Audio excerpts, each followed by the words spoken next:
Hello friends, आज मैं आप लोगों के लिए यूपी बोर्ड क्लास 10th की हिंदी विषय का जो आपका है कंपलसरी सब्जेक्ट है, उसी से हिंदी सेकंड, जिसको हिंदी पद या हिंदी काव्य भी कहते हैं, उसी से पाठ 5 आपका राम नरेश त्रिपाठी जी का है, जिन्होंने स्वदेश प्रेम शीर्षक पे लिखा है। मैंने अपनी पिछली वीडियोस में भी इसी शीर्षक से आपको बताया था। और फ्रेंड्स, ऐसा है इस वीडियो में मैं इनका राम नरेश त्रिपाठी जी का जो आपके कोर्स में सबसे आखिरी इनका वो है अवतरण है, पद्यांश या पद है, उसके बारे में आपको बता रही हूँ। मैं इसमें आपको संदर्भ, प्रसंग, व्याख्या और काव्य सौंदर्य के बारे में बताऊंगी। तो आप देखिए, इसमें आपका जो 5वां राम नरेश त्रिपाठी जी ने लिखा है, उसका जो आपका अवतरण है वो ये है। सच्चा प्रेम वही है जिसकी तृप्ति आत्मबलि हो पर हो निर्भर, त्याग बिना निष्प्राण प्रेम है, करो प्रेम पर प्राण न्यौछावर, देश प्रेम वह पुण्य क्षेत्र है, अमल असीम त्याग से विलसित, आत्मा के विकास से जिसमें मनुष्यता होती है विकसित। ये आपका अवतरण है, पद्यांश है। इसके बाद आपको संदर्भ लिखना है। संदर्भ मैंने आपको कई तरह बताए हैं अपनी पिछली वीडियो में भी, और इसमें भी देखिए आपको बता रही हूँ। प्रस्तुत अवतरण हमारी हिंदी की पाठ्य पुस्तक के काव्य खंड में संकलित स्वदेश प्रेम शीर्षक से अवतरित है। इसके रचयिता मननशील विद्वान श्री राम नरेश त्रिपाठी जी हैं। ये भी बहुत आसान संदर्भ है जो आप याद कर सकते हैं। इसमें आपको शीर्षक और आपका जो आपके रचयिता है उनका नाम आपको बताना है, ठीक है। इसके बाद आता है प्रसंग।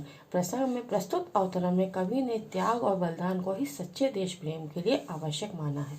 देश प्रेम हो या आप कोई भी किसी से भी प्रेम करते हैं, उसमें त्याग और बलिदान की भावना होना आवश्यक है, ठीक है। इसके बाद आती है आपकी व्याख्या। व्याख्या में त्रिपाठी जी लिखते हैं, कवि प्रेम की व्याख्या करता हुआ कहता है कि हे प्रिय बंधु, संबोधन चिन्ह, सच्चा प्रेम वह है जिसकी संतुष्टि आत्म बलिदान पर आधारित हो। सच्चा प्रेम है, देखिए, जब आप किसी से भी प्रेम करते हैं तो आप उसके लिए सब कुछ करने के लिए तैयार रहते हैं। वो देश प्रेम हो, माता पिता का प्रेम हो, दोस्त के प्रति प्रेम हो, मित्र के प्रति प्रेम हो, या किसी के भी प्रति प्रेम हो, आप जिसको भी प्रेम करते हैं उसके लिए आप सब कुछ करने के लिए तैयार रहते हैं, उसकी पूरी तरह से हिफाजत करते हैं। तो इसमें देश प्रेम के बारे में बताया गया है कि अगर आप देश से प्रेम करते हैं तो आपको आत्म बलिदान करने में बिल्कुल भी पीछे नहीं हटना चाहिए। आपको अपना पूरी तरह से जीवन देश के प्रति समर्पित कर देना चाहिए। इसके बाद वो लिखते हैं, सच्चा प्रेमी वही है जो अपने प्रिय से कुछ स्वार्थ नहीं रखता। मतलब अगर आप किसी से दोस्ती करते हैं तो आप उससे निस्वार्थ भाव से दोस्ती करिए। आप उसके प्रति निस्वार्थ भाव की भावना रखिए, जिससे कि आपका जो संबंध है वो हमेशा वैसा ही चलता रहे जैसा कि पहले दिन था, ठीक है। इसके बाद है, अब तो उसके लिए अपने प्राणों का बलिदान देने को तैयार रहता है, और वह जिस प्रेम में त्याग की भावना नहीं होती वह निर्जीव मृत होता है।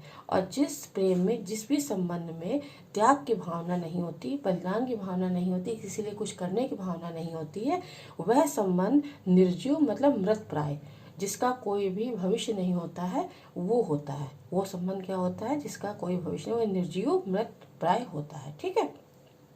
इसलिए देश प्रेम के लिए अपने प्राण तक न्यौछावर करने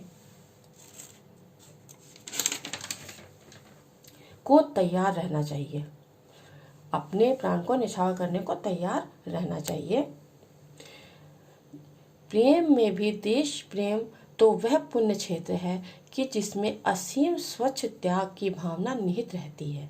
आपका देश प्रेम वह प्रेम है जिसमें असीम और स्वच्छ, मतलब आपके मन में किसी भी तरह का देश के प्रति भेदभाव ना हो, आप देश के प्रति पूरी तरह से समर्पित रहें, क्योंकि उन्होंने स्वदेश प्रेम के ऊपर, स्वदेश प्रेम शीर्षक पे ही अपना पूरा ये रचना करी है।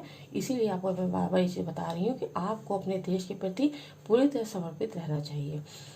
त्याग भावना के विकसित होने से आत्मा का विकास होता है।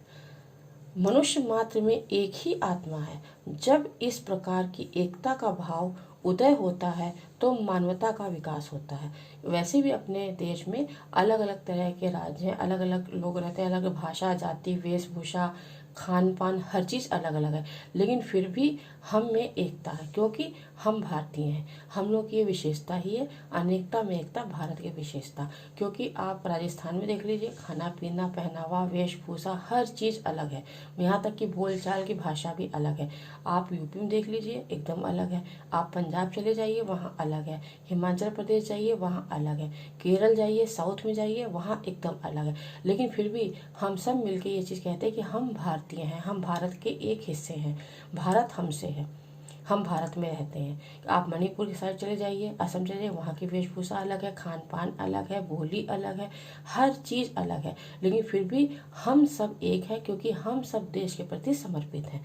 इसके बाद आता है आपका काव्य सौंदर्य। काव्य सौंदर्य में आपकी भाषा है खड़ी, सरल खड़ी बोली, शैली है उद्बोधन, रस है वीर, छंद है प्रत्येक चरण में 16-16 मात्राओं वाला मात्रिक छंद, अलंकार है अनुप्रास रूपक, गुण है ओज। तो फ्रेंड्स, मेरे इस वीडियो में आज इतना ही, और मैं अपने अगले वीडियो में अगले चैप्टर से आपके लिए, क्योंकि ये यहाँ पे रामदेव त्रिपाठी जी का चैप्टर जो वो कंप्लीट होता है, और आप इसको पढ़िए और समझने की कोशिश करिए। बहुत ही सुंदर उन्होंने लिखा है, आपको समझने में, याद करने में कोई प्रॉब्लम नहीं होगी। और जो भी मेरे चैनल पर नए हैं, मेरे चैनल को सब्सक्राइब करिए और बेल आइकन दबाना ना भूलिए, जिससे कि आप तक मेरा नया वीडियो सबसे पहले पहुंचे। और फ्रेंड्स, अगर आपको याद करने में या कोई भी चीज़ समझ में नहीं आती तो आप मैसेज कर सकते हैं, कमेंट कर सकते हैं, और आप मुझको इस वीडियो को लाइक करिए, शेयर करिए, और मेरे इस वीडियो को पसंद करिए, लाइक करिए, शेयर करिए। थैंक्स।